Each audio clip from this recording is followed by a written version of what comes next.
अच्छा जी, आज हम अपने पास्ट पेपर के जो एमसीक्यूज़ हैं उनको सॉल्व करना शुरू करते हैं। कुछ के तो बहुत बेहतरीन रेफरेंसेस मेरे पास हैं, कुछ जो हैं वो पुअर रिकॉल हैं, तो उनको एक बार देख लेते हैं। और हम पिछले 5 साल के करेंगे, जनवरी 2000 से लेकर 2024 तक। अगर 2025 का भी जो है रिकॉल हो जाता है तो हम वो भी सॉल्व कर लेंगे। अच्छा जी, अब ये जो पहला क्वेश्चन आपका, इसमें प्रेजेंट जो एक चाइल्ड है वो प्रेजेंट किया है with left side child chest की जो मसल है उसकी एट्रोफी है, इप्सिलेटरल फ्यूज्ड शॉर्ट फिंगर है। ये आपका क्या चीज़ है? ये आपका पोलैंड सिंड्रोम है।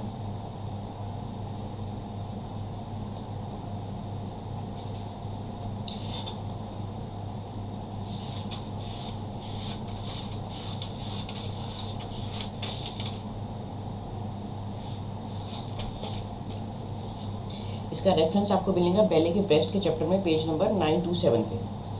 अच्छा जी, फिर mother A 2-month baby presented to OPD with the complaint of non-bilious vomiting after mother fed. On examination, ipsilateral movement हो रही है from left to right in the upper abdomen और small palpable mass आपको मिल रहा है। What investigation would you like to advise? इसमें आपके पास जो डायग्नोसिस बन रही है वो किस चीज़ की बन रही है?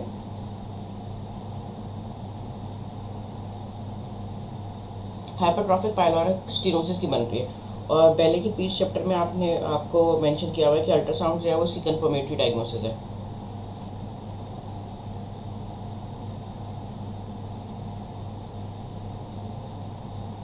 फिर 12 ईयर ओल्ड बॉय है, प्रेजेंट किया विद पेनफुल हार्ड स्वेलिंग। इसमें जो है उसने बताया कि रेडियोलॉजी में हमें मिल रहा है ऑनियन स्किन पेरियोस्टल रिएक्शन है, हमें पता है ये ईविंग सार्कोमा है।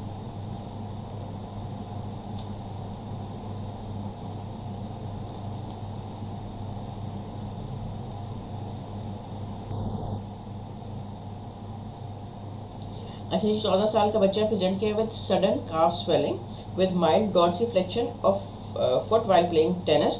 एग्जामिनेशन जब आपने किया तो आपको फिमोरल पल्सेस पाल्पेबल है, लेकिन डिस्टल पल्सेस आपको पाल्पेबल नहीं है। ये पॉप्लीडियल आर्टरी एंट्रैपमेंट सिंड्रोम है। बेले का जो वेस्कुलर वाला चैप्टर है जिसमें आपको बताता भी है कि अब नॉर्मल इंसर्शन ऑफ गैस्ट्रोसिमिनियस जो मसल है उसकी वजह से, पेज नंबर 1047।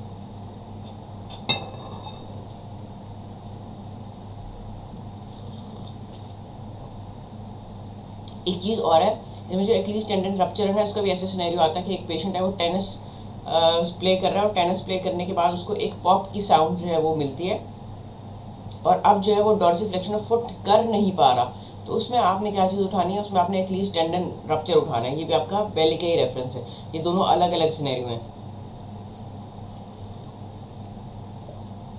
अच्छा जी, फिर एक 12 साल का बच्चा है जो कि यूनिलेटरल पेरोटिड स्वेलिंग के साथ आया है, जो हार्ड है, फिक्स्ड है और फेशियल नर्व की इन्वॉल्वमेंट है। अगर तो आपसे पूछते हैं कि अगर अडल्ट में अगर आपसे पूछता है तो A for adult, A for adenocystic, आपने अडल्ट में एडिनोसिस्टिक याद रखना है। और अगर आपसे बच्चों में पूछता है तो फिर आपने इसमें क्या उठाना है? आपने इसमें म्यूकोएपिडर्मोइड ट्यूमर उठाने हैं। इसका रेफरेंस आपको बेले और एसआरबी दोनों में मिलेगा, और एसआरबी में आपको स्पेसिफिकली मेंशन है। अच्छा जी, पेशेंट प्रेजेंट किया है with jaundice and pen in the right hypochondrium. 2 साल पहले उसकी कोलिसिस्टेक्टमी हुई है गॉलस्टोन के लिए। अब अल्ट्रासाउंड ने बताया कि मल्टीपल स्टोन है सीबीडी में। इसमें आप क्या करोगे? ईआरसीपी एंड रिमूवल करोगे। मल्टीपल स्टोन का मतलब है मतलब एक से मतलब 2 से ज़्यादा, तो ये जो है ये आपके पास वो नहीं है, कॉन्ट्राइंडिकेशन नहीं है ईआरसीपी के, तो इसमें आप क्या करोगे? ERCP removal. ये जो है बेले का जो चैप्टर है गॉल ब्लैडर वाला, उसमें under the heading of late symptoms of cholecystectomy आपको इसका आंसर मिलेगा।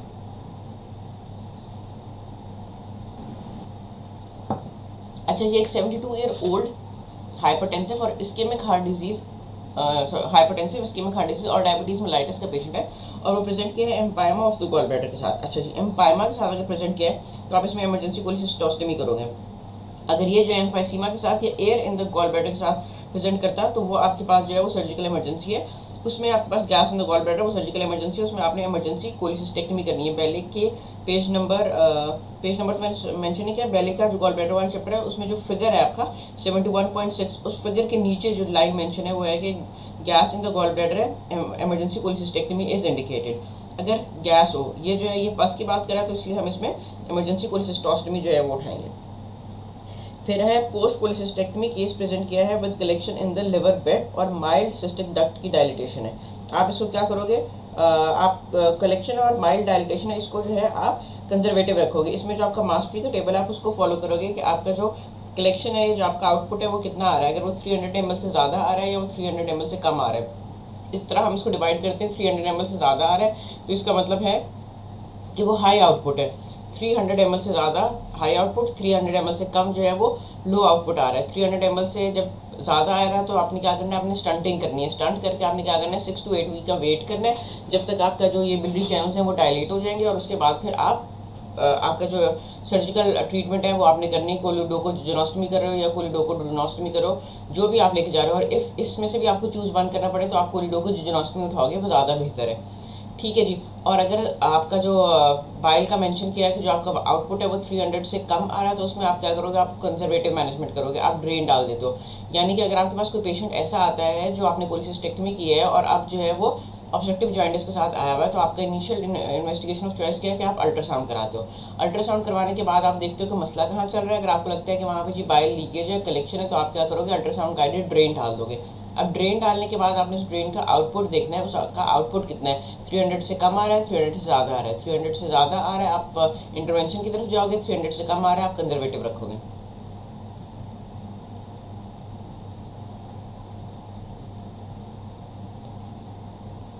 अच्छा जी, अब पोस्ट कोलिसिस्टेक्टमी केस प्रेजेंट हुआ है, कंप्लीट ट्रांसेक्शन हो गई है डिस्टल सीबीडी की, व्हाट टू डू नेक्स्ट। इसमें जो आपने शॉर्ट्स को फॉलो करना है, रिपेयर करना है विद टी ट्यूब। अच्छा, इसमें यही बातें हैं कि अगर आप देखो कि जो आपकी ये सीबीडी है उसकी जो ब्लड सप्लाई है वो 3 और 9 o'clock पे चलती है, ठीक है। लेकिन ये ऐसा है कि ये प्लेक्सिस बना लेते हैं। अब जो श्वार्ट्स कहती है वो ये कहती है कि अगर कंप्लीट ट्रांसेक्शन हुई है और लेंथ लॉस नहीं हुई है और आपकी इंजरी आपने देखनी है किस चीज़ से हुई है, अगर आपकी डायथर्मी से इंजरी हुई है या आपको बुलेट लगा है या फायर की वजह से इंजरी हुई है या हीट प्रोडक्शन की वजह से इंजरी हुई है, तो इसका मतलब है कि उसका जो इफेक्ट है वो वाइड एरिया की तरफ जाता है। इसका मतलब लेंथ लॉस हुई है, तो उसमें तो आपने रिपेयर ओवर टी ट्यूब नहीं करनी। अगर आपकी स्टैब इंजरी हुई है या आपको इंसिजन की वजह से, मतलब ब्लेड जो है आपका उसकी वजह से ट्रांसेक्शन हुई है और लेंथ लॉस नहीं है, तो आप रिपेयर करते हो विद टी ट्यूब। लेकिन इसका एक ये खतरा होता है कि आपको जो है बाद में स्ट्रिक्चर बनने का चांसेस होता है। लेकिन जो शॉर्ट्स की लाइन है वो बिल्कुल यही है। तो फिलहाल इसके लिए विद, अगर वो आपको कहता है कंप्लीट ट्रांसेक्शन ऑफ सीबीडी है विद नो लेंथ लॉस, तो आपने क्या करना है, आपने primary repair with T tube ही का ऑप्शन ही उठाना है। ये शॉर्ट्स का पेज नंबर है 1420। ये आपने एक दफ़ा पढ़ लेना। इसमें आप सब आपको बताया हुआ है कि आपका कितने mm से बड़ी डक्ट है तो आप उसको लाइगेट कर सकते हो। 3 mm से बड़ी डक्ट है तो आप, छोटी डक्ट है तो आप उसको आराम से लाइगेट कर लो। 3 mm से बड़ी है तो फिर आपने देखना है कि आपने क्या करना है, लेंथ लॉस हुई है, लेंथ लॉस नहीं हुई है। लेटरल अगर इंजरी है तो आपने कोई डिकॉटमी करनी है। अगर थोड़ी सी बड़ी इंजरी है, मोर देन 1/3 को इन्वॉल्व किया है, तो आपने फॉर्मल कोलिडोकॉटमी करनी है। अगर उससे छोटी है तो आप उसी वूंड से जो है टी ट्यूब प्लेस कर देते हो। उससे बड़ी है तो आप उसको रिपेयर करते हो और सेकेंड वूंड से आप टी ट्यूब इंसर्शन करते हो। और कहाँ पे जो है आपने कोलिडोकोजेनोस्टमी करनी है। Shorts page number 1420। अच्छा जी, पोस्ट कोलिसिस्टेक्टमी का केस है, सब हेपेटिक कलेक्शन है, जॉइंटस कंटिन्यू हो रहा है, लीक जो ईआरसीपी की है, ईआरसीपी की स्टंट किया लेकिन इफेक्टिव नहीं था, तो आप क्या करोगे, कोलिडोकोजेनोस्टमी करोगे। कोलिडोकोडुलोनोस्टमी और जेजोनोस्टमी से इफ टू चूज वन तो आप जेजोनोस्टमी की तरफ जाओगे, और ये आपको शॉर्ट्स भी कहती है। अच्छा जी, फिर आपके पास एक पेशेंट ने प्रेजेंट किया लिवर मेट्स के साथ, जो कि सेगमेंट नंबर 5 और 6 में previously treated completely for sigmoid colon का सीए था उसको। अब आप क्या करोगे, राइट हेपेटेक्टमी करोगे। इसमें भी आपके पास शॉर्ट्स का टेबल है जिसमें सेगमेंट नंबर 5, 6, 7, 8 को राइट हेपेटेक्टमी लेबल करते हैं, 2, 3, 4 को लेफ्ट हेपेटेक्टमी लेबल करते हैं, 2 और 3 को लेफ्ट लेटरल सेगमेंटेक्टमी लेबल करते हैं, और जो 1 है आपके पास, लोब 1 है, उसको कॉर्डेट लोबेक्टमी लेबल करते हैं। फिर आपके पास कार्सिनोमा ऑफ गॉल ब्लैडर है जो कि एक्सटेंड कर रहा है सिरोजा में। सिरोजा में एक्सटेंड कर रहा है, इसका मतलब क्या है कि जब आपके पास मसल की इन्वॉल्वमेंट आती है, आपने गॉल ब्लैडर के कार्सिनोमा में याद रखना है, आपने गॉल ब्लैडर की कार्सिनोमा में याद रखना है कि अगर आपके पास T1A है, T1A का क्या मतलब है कि आपकी जो इन्वॉल्वमेंट है वो मिकोजा और सब मिकोजा तक गई हुई है। अगर आपका मसल इन्वॉल्व हो जाता है जो कि T1B में इन्वॉल्व होता है, तो फिर आपने रिसेक्शन करनी ही करनी है, ठीक है। तो ये जो है आपके मसल से आगे जाके सिरोजा तक एक्सटेंड कर रहा है, तो इसमें आपने रिसेक्शन करनी है। आप ऑप्शन नंबर ए उठाओगे। और ये बेले का गॉल ब्लैडर वाला जो चैप्टर है उसके बिल्कुल लास्ट आखिर में जो पैराग्राफ है ये उसकी लाइन है। पोस्ट कोलिसिस्टेक्टमी हिस्टोपैथोलॉजी आपने की है, और हिस्टोपैथोलॉजी जो वो एक्सटेंड करी सिरोजा में, सेम क्वेश्चन है। अगर एडिनो कार्सिनोमा आता है, स्क्वेमस कार्सिनोमा आता है, वो दोनों एक ही जैसे हैं। एडिनो आपके पास 90% आता है, स्क्वेमस बहुत कम आता है। लेकिन कुशेरी हो, बेले हो, शॉर्ट्स हो, किसी ने भी आपको जो है ये अलग अलग ट्रीटमेंट मेंशन नहीं की कि एडिनो में क्या करना है और स्क्वेमस में क्या करना है। आपने दोनों में ये जो आपके सेगमेंट नंबर 4 और 4B और 5 है, ये आपने उठाना है, क्योंकि गॉल ब्लैडर जो है वो डायरेक्टली लिवर के अंदर जो है वो एक्सटेंड करता है। ये कभी कभी आपके पास जो है सेगमेंट की मेंशन नहीं होती है, वो आपके पास होता है कि आपने rim of the liver remove करना है। अगर वो ऑप्शन हो तो आपने वो ऑप्शन चूज करना है। अच्छा जी, फिर पेशेंट प्रेजेंट किया है with pain in the epigastrium, radiate कर रहा है बैक के साथ विद बिलिरुबिन 2.7, अमाइलेज उसका 990 है, एंड अल्ट्रासाउंड शो कर रहा है filling defect in the distal CBD. What is your diagnosis? It is acute pancreatitis. Patient present किया है with pain in the right hypochondrium, rigors है उसको, और बिलिरुबिन उसका रेज्ड है, डायलेटेड सीबीडी है, इसको असेंडिंग कोलेंजाइटिस हो रहा है। तो आंसर क्या उठाओगे? ए।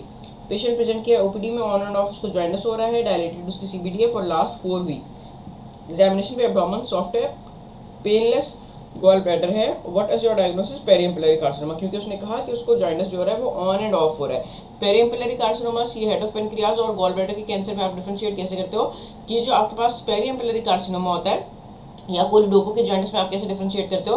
जो आपके पास पेरिएम्पिलरी कार्सिनोमा होता है वो स्लो प्रोग्रेस करता जाता है, उसकी आंखें जो है वो पीली होना आहिस्ता आहिस्ता बढ़ती हैं, ठीक है, वो उसमें स्लो प्रोग्रेशन आपको बताएगा कि वो प्रोग्रेस कर रहा था। और दूसरा बीच में क्या है, ऑन एंड ऑफ उसको जॉइंटिस होता है, लेकिन वो जॉइंटिस जो है वो कभी भी ऐसा नहीं होता कि उसकी आंखें जो है बिल्कुल साफ हो जाए, ठीक है। ये मैं आपको क्लिनिकल पॉइंट ऑफ व्यू से भी बता रही हूँ कि आपका जो कोलिडोकोलिथियासिस है ना, अगर कोलिडोको की वजह से जॉइंटिस हुआ है तो वो क्या होगा, वो आपका सडन जॉइंटिस होगा कि वो स्टोन आया, स्टोन ने जाके उस रास्ते को ब्लॉक कर दिया, आपका पेशेंट जो है वो सडन जॉइंटिस में चला गया।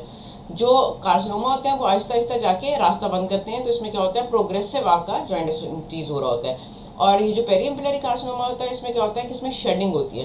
पेरिएम्पिलरी कार्सिनोमा में जब वो शेड हो जाता है तो रास्ता थोड़ा सा खुल जाता है, तो आपका क्या होता है, जॉइंटिस घटता बढ़ता है, लेकिन कभी भी कम नहीं होता। कोलिडोको में क्या होता है, वो स्टोन स्लिप हो जाता है और पेशेंट जो है वो एकदम जॉइंटिस फ्री हो जाता है।